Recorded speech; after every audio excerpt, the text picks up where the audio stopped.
रोज़ा मुबारक पर जाकर मन के या रसूल अल्लाह, आपसे सच्चा कायनात में कोई नहीं, आपसे बड़ा खानदान कोई नहीं, तो मैं आपका मरासी बन के आज आपको मैं आपकी पीढ़ी सुनाता हूँ, मेरा ये सलाम आप कबूल फरमाएं।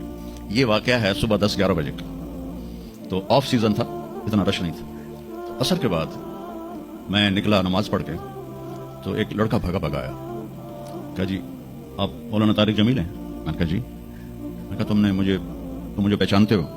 कहा नहीं जी, आपके साथ लोग थे काफ़ी, तो मैंने एक आदमी से पूछा कि ये कौन है, तो उन्होंने कहा ये मौलाना तारिक जमील। कहा जी मैं अभी असर की नमाज में पहले आ गया था, ये असर के बाद मुझे वो बात बता रहा है, मैं असर की नमाज से पहले आ गया था, पुरानी मस्जिद में जगह मिल गई, बैठे बैठे मुझे नींद आ गई, तो मैंने ख्वाब में अल्लाह के नबी को देखा, उन्होंने फरमाया कि तारिक जमील को भी मेरा सलाम कह दो।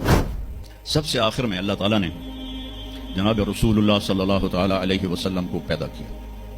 उनकी जिंदगी को क़यामत तक के लिए नमूना बनाना था, क़यामत तक के लिए वो नबी बन के आए हैं। लिकुल्लि कौमिन हाद, हर कौम में नबी आते थे, लेकिन हमारे नबी के बारे में अल्लाह ने कहा वमा अरसलनाका इल्ला काफ़तल लिन्नास बशीरन व नज़ीरा, हमने आपको पूरी दुनिया के इंसानों के लिए भेजा है। तो उसके लिए ज़रूरी था कि आपकी ज़िंदगी की हर चीज़ खुली किताब की तरह आज भी हमारे सामने मौजूद हो। अगर मैं आपके तरीके पर चलना चाहूँ तो मेरे पास मवाद मौजूद हो, तो ये वाहिद नबी हैं जिनकी हर चीज़ अल्लाह ताला ने महफूज की। किसी नबी की पूरी जिंदगी महफूज नहीं है, किसी नबी की, आदम अलैहिस्सलाम से लेकर ईसा अलैहिस्सलाम तक किसी नबी की मुकम्मल जिंदगी मौजूद नहीं है।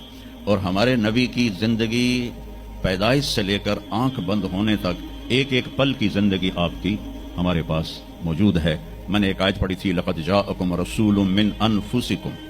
मैं मोरितानिया गया, वहां पढ़ते हैं लक़द जाअकुम रसूलुम मिन अनफसिकुम। मोरितानिया वैसे तो अफ्रीका में है, लेकिन अरब मुल्क है, वहां सारे यमनी अरब रहते हैं सारे, और पूरे मोरितानिया में आप हैरान होंगे एक भी बेनमाजी नहीं।